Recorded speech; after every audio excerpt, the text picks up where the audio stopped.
আমি বাড়ি যেতে চাই। সবাইকে গুড মর্নিং। Good morning. আরেকবার বলে দেখি, সবাইকে গুড মর্নিং। তোমরা তো সোমবার সকালের মতো গুড মর্নিং বলছো। এই আইল্যান্ডে 4 দিন কাটানোর পরে আমাদের সকালের রুটিন ছিল ঠিক এই রকম। প্রথমে জেগে উঠে আমরা গত রাত্রের ঘুম নিয়ে অভিযোগ করতাম, রাত্রিবেলা একদম আমার ভালো ঘুম আর হয়নি। তারপরে আমরা বাথরুম করতাম, মাঝে মাঝে একসাথে। তোমাদের সঙ্গে বাথরুম করতে আমার অদ্ভুত লাগে। আর তারপরে আমরা খাবার খেতাম, প্যাক করা মিল। এই প্যাক মিল খেতে খেতে আমাদের মুখ পচে গেছে, তাই জন্য আমার কাছে একটা সলিউশন আছে। যাই হোক, এর থেকে বেশি দূর আমি যাবো না, তোমরা মজা করো। ও মাই গড। এত কিছু মাছ ধরার জন্য? তোমাদের মাছ ধরতে গেলে কিন্তু অবশ্যই অনেক অনেক দূরে যেতে হবে। মাছেরা কিন্তু এই হালকা নীল জলে কখনোই থাকবে না, ওরা ওখানে কালো নীল জলে থাকে। তাই এটা কি ভালো আইডিয়া নাকি খুব বাজে? সম্ভবত বাজে। প্ল্যানটা কিন্তু একটু বিপজ্জনক হলেও বেশ সোজা ছিল। ম্যাক একটা হিউম্যান মোটর বোটের মতো কাজ করছিল। সেন আর নোলানকে টেনে টেনে মাছ সমুদ্রে নিয়ে গেল। আর সেনকে এখন যে কাজটা ভালোভাবে করতে হবে সেটা হলো ওকে মাছ ধরতে হবে, আর আমরা যাতে ভালো করে খেতে পারি তার ব্যবস্থা করতে হবে। তোমরা দড়ি ধরে আছো তো? আমি 500 ফুটের একটা দড়ি এনেছিলাম যেটা দিয়ে ওদেরকে বাঁধা আছে, তাই ওদের কোনো সাহায্য লাগলে আমরা ওদেরকে টেনে নিয়ে আসতে পারবো, তাই না চ্যানেলার? হ্যাঁ দড়ি এখনো আছে তো? হ্যাঁ, অনেকটা দড়ি আছে। ম্যাক, তুমি ঠিক আছো তো? হ্যাঁ, ম্যাক ওদেরকে এখনো টানছে। আমাদের এই দড়িটা খুলে ফেলা উচিত, এটার জন্য আরো ভারী লাগছে। পরে অসুবিধা হলে বলতে পারবে না কিন্তু। আমরা দড়িটাও খুলে দিয়েছি আর বিচ থেকে অনেকটাই দূরে আছি। আর ওদের সি সিকনেসের হাত থেকে বাঁচার কোনো উপায় নেই। ওইদিকে মেঘ করেছে। হ্যাঁ, দেখতে পেয়েছি। আমাদের তাড়াতাড়ি করতে হবে। মনে হয় বৃষ্টি হবে। তাই মনে হচ্ছে। আমার মনে হচ্ছে দড়িটা কোনোভাবে ছিঁড়ে গেছে। এ বাবা, মনে হয় আমরা এখন মাছ ধরা শুরু করতে পারি। কিন্তু ম্যাক তো এখনো জলে আছে। বন্ধুরা, তোমাদের দড়িটা ছিঁড়ে গেছে। তুমি নিচে কোনো মাছ দেখতে পাচ্ছো? আমি দেখতে পাইনি। এখনো দেখতে পাইনি। দড়িটা ছিঁড়ে গেছে তো। এই দেখো, তুমি কিছু পেয়েছো? হ্যাঁ হ্যাঁ, ও, এই দেখো। আমরা একটা মাছ পেয়েছি। দাঁড়ো দাঁড়ো, তুলছি। আমরা মাছ পেয়েছি। আমরা পেরেছি। 2 ঘন্টা মাছ ধরবার পরে 200টা মাছের ক্যালোরি বার্ন করে ওরা একটা মাছ ধরে নিয়ে এসেছে। এটা এখন খাওয়া যেতে পারে? হ্যাঁ অবশ্যই। এটা টেস্ট একদম সুপারমার্কেটের মাছের তুমি মতো। জানো না সুপারমার্কেটের মাছ কোথা থেকে আসে? কোথা থেকে? সমুদ্র থেকে। এবং সমুদ্র থেকে পাওয়া মাছের টেস্ট সত্যি ভালো ছিল। তবুও আরো কিছু ভালো খাবার সময় এসেছিল। স্মোর্স।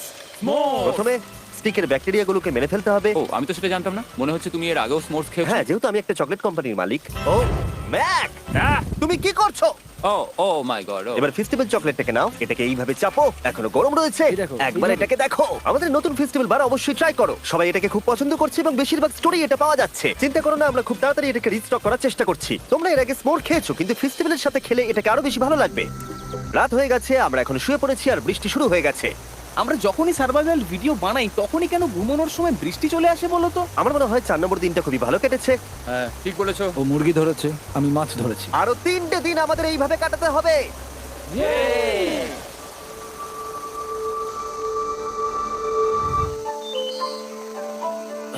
এইমাত্র ঘুম থেকে উঠলাম, জানি না কত নম্বর দিন এটা। আজকে হলো 5 নম্বর দিন। আমি বলতে যাচ্ছিলাম এই আইল্যান্ডটাকে বেছে নেওয়ার অন্যতম কারণ হলো এখানে অনেক পুরনো বাড়ির ধ্বংসাবশেষ, এছাড়া আরো অনেক কিছু রয়েছে। আর যদিও এগুলো রয়েছে পাহাড়ের একদম উপরে, তাই আজকে আমরা সেগুলোকে এক্সপ্লোর করব। হ্যাঁ, করব। না, করব না। আর যেহেতু আমরা ওখানে যাওয়ার জন্য সকলেই রাজি হয়েছি, কিন্তু খালি পেটে যাওয়াটা ঠিক হবে না, তাই আমরা এখন সবাই খেয়ে যাব। তাই আমরা আমাদের ব্রেকফাস্টটা সেরে নিলাম। আর ঠিক তখনই নোলান বিচের মধ্যে কিছু একটা দেখতে পেল। ওই দিকটায় দেখো একবার। কি আছে ওখানে? ওখানে একটা ছাগল আছে। কি বলছো ভাই? আরে ওই দেখো। ম্যাক, তুমি কিন্তু একে খাবে না। তুমি আমি আটকাতে পারবে না। না, ছাগল পালাও এখান থেকে। জিমি! পালিয়ে যাও, যাও এখান থেকে, দৌড়ে পালিয়ে যাও। ইয়েস, তুমি বারবার এমন কেন করছো? ও আমাদের বন্ধু। না, ওটা একটা খাবার জিনিস। প্রত্যেকবারের মতো এবারেও জিমি আমার খাবারটাকে তাড়িয়ে দিল। ম্যাকের হাত থেকে আরেকটা প্রাণীকে বাঁচাবার পরে এবার আমরা ওখানে যাওয়ার জন্য বেরিয়ে পড়লাম। ঠিক আছে, চলো যাওয়া যাক। আমাদের জল প্রায় শেষ হয়ে এসেছে। অ্যাডভেঞ্চারের জন্য তো কিছুটা প্রয়োজন। তোমরা যাও, আমি চেষ্টা করছি এর মধ্যে নারকেলের জল ভরে রাখা। ঠিক আছে, তোমরা এগো, আমি 1 সেকেন্ডের মধ্যে আসছি। ওরা জানে না যে আমি ওদের জন্য একটা সারপ্রাইজ পাহাড়ের একদম উপরে রেখেছি। কিছুক্ষণ পরই তোমরা সেটা দেখতে পাবে। তুমি পেছনে দাঁড়িয়ে ক্যামেরার সাথে কি কথা বলছো? হ্যাঁ, আমি বলছিলাম তুমি কেমন ভাবে $1.5 মিলিয়ন হেরেছো। ও হ্যাঁ। সবাই আমার পিছনে এসো। জিমি, আমি তোমাকে বিশ্বাস করি। ভাবলাম আমরা মাউন্টেনের উপরে উঠে পড়েছি, কিন্তু আসলে আমরা মাউন্টেনের বেস অব্দি যাইনি। আর যতক্ষণ আমরা পাহাড়ের উপরে উঠছি, আমি তোমাদের ওয়েস্টার্ন ইউনিয়ন সম্পর্কে বলে দিই। ওয়েস্টার্ন ইউনিয়ন পৃথিবীর যে কোনো প্রান্তে বন্ধু বা পরিবারকে টাকা পাঠানো সহজ করে দিয়েছে। ঠিক আছে, আমরা উপরে উঠছি। তুমি কথা বলতে থাকো জিম। আরে আমার জন্য দাঁড়াও। আমাদের ওই উঁচুটাতে যেতে হবে। ওয়েস্টার্ন ইউনিয়নের একটা ফ্রি ওয়েবসাইট আর অ্যাপও আছে, যেটাকে চালানো খুব সহজ আর খুব সিকিউর। মানে আমার ঠাকমা ইউজ করতে পারবে তো? হ্যাঁ, নিশ্চয়ই পারবে ম্যাক। আর এখানে আসার আগে ওয়েস্টার্ন ইউনিয়নকে ব্যবহার করে আমি একটা বোটকে পে করেছি। ও ভাই, একটু সাবধানে। ওয়েস্টার্ন ইউনিয়ন আমাকে 1 সেকেন্ড দাও। তার সাথে যে বোট চালাচ্ছে তাকেও আমি ওয়েস্টার্ন ইউনিয়ন ব্যবহার করে পে করেছি, কারণ 100 বছর ধরে ওরা এটা করে আসছে। আমি জানি আমার টাকাটা পৌঁছে যাবে, এমনকি আমি আমেরিকাতে থাকলেও। দেখো আমরা আমাদের বিচ থেকে কতটা দূরে চলে এসেছি। এই ওটা কি একটা রেনবো? এই দেখো ওটা একটা রেনবো। ও হ্যাঁ, কি সুন্দর। এটা তো দারুণ। আমি ডেভি ডাউনার নই, কিন্তু ওই দিকটা দেখে মনে হচ্ছে বৃষ্টি আসতে চলেছে। কালো মেঘ থেকে বলছো? হ্যাঁ, ওই কালো মেঘটাতেই প্রচুর তোমার কথা বৃষ্টি শুনে হবে। আমি খুব কষ্ট পেলাম। এখান থেকে তোমরা শেনকে দেখতে পাবে। ও শেল্টারটা ঠিক করছে। সেন আমাদের রাতের খাবার বানাবে। শেন! আমি ওদের দেখতে পাচ্ছি। ও শুনতে পেয়েছে। এগিয়ে যাও। তুমি বোকা হলে হাত নাড়াও। ও আরে ও হাত নাড়াচ্ছে। আমরা এখান দিয়ে ফেরার সময় অন্ধকার হয়ে যাবে তো। হ্যাঁ। আমরা দেখবো কি করে? ও সেটা পরে দেখা যাবে। এখান থেকে যদি কেউ পড়ে যায় তাহলে তার ভাগ্য খারাপ। ও ঠিক আছে তো? তুমি ঠিক আছো?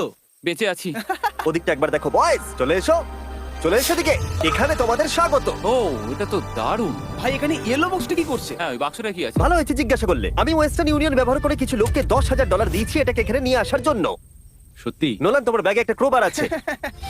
কি মনে হচ্ছে ভেতরে কি আছে? জল জল। Pizza? তুমি জানতে যে আমাদের জল শেষ হয়ে যাবে, সেই জন্য তুমি এখানে এক্সট্রা জল রেখে দিয়েছো। সেটাকে খোলার সময় বলি, ওয়েস্টার্ন ইউনিয়ন ডাউনলোড অথবা সাইন আপ করার এটাই সবথেকে ভালো সময়। তোমাদের ফার্স্ট ট্রানজাকশন হলো ফ্রি। তাই westernunion.com/mrbeast এ যাও। আমি এই ক্রেটটা জল আর খাবার দিয়ে ভর্তি করতে পারতাম, কিন্তু আমি তার থেকেও ভালো কিছু এখানে নিয়ে এসেছি। ম্যাক, এই ছবিটা দেখে তোমার কিছু মনে পড়ছে?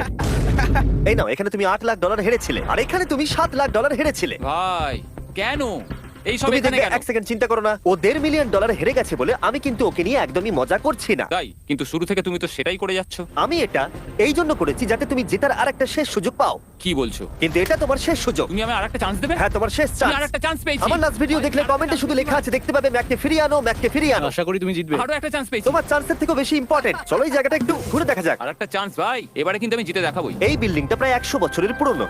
100 বছর আগে এটাকে যারা বানিয়েছিল তারা কি ভেবেছিল কিছু ইউটিউবার্স এটাকে দেখতে আসবে? ও এটা তো অসাধারণ। ক্যাকটাসটা উপরে কি করছে? ক্যাকটাসটা কি হামাগুড়ি দিয়ে উপরে উঠে গেছে নাকি ওকে কেউ রেখে এসেছে? ক্যাকটাসরা হামাগুড়ি দিতে পারে না জিমি। ওদের পা নেই। ও মাই গড। চলো অন্য দিকটাও দেখা যাক। এখানেও ধ্বংসাবশেষ রয়েছে। ভাই এখানটা একবার দেখো, গাছটা কিরকম দেওয়ালটাকে এদিক ওদিক থেকে পুরো জড়িয়ে ধরেছে। তোমাদের কি সবার এখানে ভালো লাগছে? যেহেতু আমি একটা চান্স পেয়েছি তাই আমি হ্যাঁ বলবো। ঠিক আছে, একে আমরা ছেড়ে দিলাম। তোমাদের দুজনের ভালো লাগছে? না। বক্সের ভেতর পিৎজা ছিল না, তাই না? এর সাথেই পঞ্চম দিনের সূর্য অস্ত যেতে শুরু করলো, আর আমরা ক্যাম্পে ফিরে যাওয়ার আগে সবাই একসাথে মিলে পাহাড়ের চূড়ায় উঠলাম। তোমরা ছাড়া আর কারোর সাথে পাহাড়ের চূড়ায় উঠে আমি এতটা মজা পেতাম না। Thank you. হয়তো রক জনসনের সাথে উঠলে পেতাম, ও আচ্ছা। কিন্তু তাছাড়া আর কারোর সাথে নয়। ভাই একটা কথা বলতে চাই, এটা আমার সারা জীবন মনে থাকবে।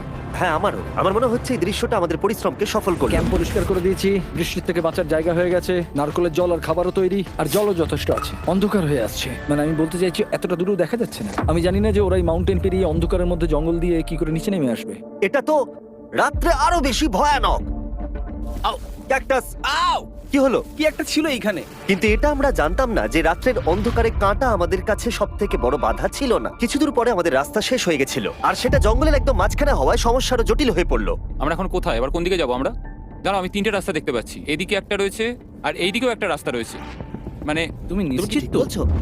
কোন দিকে যাবো? আমার সেটা মনে হয় না। সবাই আমার পিছনে এসো, আমি একটা র্যান্ডম ডিরেকশন চুজ করছি। দাঁড়াও, আমার মনে হচ্ছে লেফটে যেতে হবে। ও, না না, এদিকে? রাইটে যেতে হবে। আরে বৃষ্টি পড়ছে। সেদিন হয়তো আমাদের ভাগ্যটা বেশি ভালো ছিল, কারণ রাস্তা হারানোর সাথে সাথে বৃষ্টি পড়তেও শুরু করে দিল। তুমি ঠিক জানো তো এদিকে যেতে হবে? জিমি, এদিকে আমরা এসো। কোথায় যাবো? আরে আমি বলেছিলাম লেফটে যেতে। এই চ্যান্ডেলার, আসো আমার সাথে। চ্যান্ডেলার, তুমি কতটা শিওর? আমি 10% শিওর যে এদিকে যেতে তোমার হবে। মনে হয় না 90% বেশি ভালো? তুমি 90% শিওর? তাড়াতাড়ি করো, আমরা অচেনা পাহাড়ের উপরে দাঁড়িয়ে আছি। চলো, বৃষ্টি পড়ছে। এখন চলো, আমরা কি চলো। করব সেটা আগে ঠিক করতে হবে। কি জানি, ও ভাই, আবহাওয়া কিন্তু খুব খারাপ। পা পিছলে যাচ্ছে কিন্তু। আমার মনে হয় না আমরা এই রাস্তাটা দিয়ে এসেছিলাম। ও, আমি এক্ষুনি পড়ে যাচ্ছিলাম। আমাদের ভাগ্য আর কত বেশি খারাপ হবে। বৃষ্টির মধ্যে আমরা পথ হারিয়েছি, তার সাথে আরেকটা চিন্তাও আমার মাথায় ঘুরছে। তোমাদের মাথার উপরে পৃথিবীর সব থেকে ভয়ঙ্কর গাছ রয়েছে। বৃষ্টির জল এই গাছ বেয়ে তোমার গায়ে পড়লে ত্বক পুড়িয়ে দিতে পারে। সবাই ডেথ অ্যাপেল সাপ থেকে সাবধানে থেকো, কারণ বৃষ্টি হচ্ছে। এখন আমরা কি করব? দেখো, এই গাছের জল যেন গায়ে না পড়ে। ও ভাই, আমি 100% শিওর যে এটা একটা আপেল গাছ। তার মানে আমরা কাছেই আছি। আমরা সঠিক পথে হাঁটছি কিনা জানি না, কিন্তু এটা জানি আমরা ক্যাম্পের কাছেই আছি। এই দেখো বালি দেখা যাচ্ছে। Thank আমরা God. চলে এসেছি। ক্যাম্প কিন্তু ওখানেই আছে। সেনকে ভয় পাওয়ানোর একটা চান্স আছে। এটার কি আমরা অ্যাডভান্টেজ নেব? হ্যাঁ, অবশ্যই। ওকে।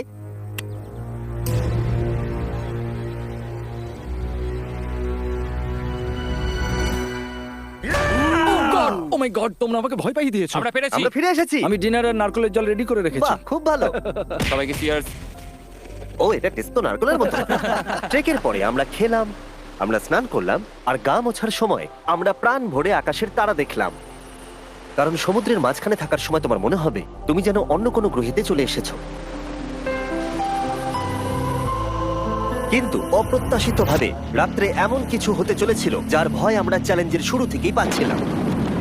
পুরো ভিজে গেছে। বন্ধুরা, বাজে খবর আছে। আমাদের শেল্টারের উপরে অনেক জল জমে গেছে। আমি জানি না আমাদের এর তলায় থাকাটা সেফ হবে কিনা। আমাদের শেল্টারকে আপগ্রেড করার অনেক চেষ্টা করা সত্ত্বেও ঝড়ের সময় জল ছাদের উপরে জমছিল। আমাদের উপরে অনেক জল রয়েছে।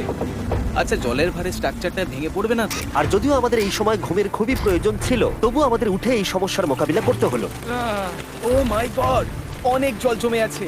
আমাকে সারা রাত ধরে এই বৃষ্টি একটু ঘুমোতে দেয়নি আর খুব জ্বালিয়েছে। আর 2 ঘন্টা বৃষ্টি হবার পরে এই ভাঙা ক্যাম্প এবং ভেজা বিছানা দেখে মনে হচ্ছে না আজকে রাত্রে আমরা আর একটু ঘুমোতে পারবো। রাত্রি বেলায় এমন বৃষ্টি, এটা এই চ্যালেঞ্জের সবথেকে বাজে এক্সপেরিয়েন্স। আমি খুবই ক্লান্ত। আশা করব খুব তাড়াতাড়ি সব ঠিক হয়ে যাবে। আর যদিও আমাদের অবস্থা খুবই খারাপ ছিল, তবুও অপেক্ষা করা ছাড়া আর কোনো উপায় ছিল না। আমি মিথ্যে কথা বলবো না, গত রাত্রের বৃষ্টি খুবই ভয়ানক ছিল। আমি জানি না এত ঠান্ডা আমার কখনো লেগেছে কিনা। জানি না। তুমি আজকে কি করতে চাও নোলান? জানি না, কিচ্ছু করতে ভালো লাগছে না। আমার আর এখানে থাকতে ভালো লাগছে না। এই জায়গাটা আর আমার ভালো লাগছে না। আমি মিথ্যে বলবো না, আমি সত্যিই ক্লান্ত হয়ে পড়েছি আর আমি বাড়ি যেতে চাই। এবার এই আইল্যান্ডটা মনে হচ্ছে আমাদের পরীক্ষা নিচ্ছে। এই সব কিছু যেন একটা দুঃস্বপ্নের মতো মনে হচ্ছে। আর 6 দিনের শারীরিক পরিশ্রমের পরে আমাদের মানসিক অবস্থাও খারাপ হতে শুরু করেছিল। এভাবে শুধু প্যাকড ফুড খেয়ে বাইরে বেশিক্ষণ রোদের মধ্যে ঘোরা যায় না। মনে হচ্ছে আমার এবার শরীর খারাপ হবে। আমার সত্যি এটা মনে হচ্ছে। আমার মাথা ব্যথা করছে, আমি খুবই ক্লান্ত। এটা পরিষ্কার যে আমাদের কিছু কঠিন পদক্ষেপ নিতেই হবে যদি আমরা এই চ্যালেঞ্জটাকে কমপ্লিট করতে চাই। আমি একটা পিচ কোবলার খুঁজছি। আচ্ছা, তুমি কি পিচ কবলার খুঁজছো? এই দেখো, আমি একটা পেয়েছি। তাই সবার মুড ঠিক করার জন্য আমরা সবাই মিলে ক্যান্ড কোবলার খেলাম ব্রেকফাস্টে। দারুণ খেতে। হ্যাঁ, দারুণ খেতে। হ্যাঁ। সত্যি ভালো। আর এই আনঅর্থোডক্স ব্রেকফাস্টের সাহায্যে চ্যান্ডলার খুশি হয়ে আমরা গেছে। আবার আগের মতো হতে শুরু করলাম। নোলান, ভাই, তুমি তো সোজা গাছে মারলে। আর এটা ডিসাইড করে ফেলেছিলাম যে আমরা 6 নম্বর দিনটা কিভাবে সার্ভাইভ করব, একে অপরের সাথে মজা করে। এটা তো খুব গরম। আর আমি অনুভব করতে শুরু করলাম যে যদিও আমরা অনেক কষ্ট সহ্য করেছি, আমরা পৃথিবীর সবথেকে ভারী সিট কেন বেছে নিয়ে এলাম। এই পুরো ট্রিপটায় আমরা অনেক মজা করেছি, সবাইকে cheers। অনেক অ্যাডভেঞ্চার ছিল। এরকম মুহূর্ত পাওয়া খুবই কঠিন। আর যখনই আমার এই চ্যালেঞ্জের কথা মনে পড়বে, তখন হয়তো খারাপ সময়গুলোর কথা মনে পড়বে না, যতটা ভালো সময়গুলোর কথা মনে পড়বে। জায়গাটা বেশ ভালোই।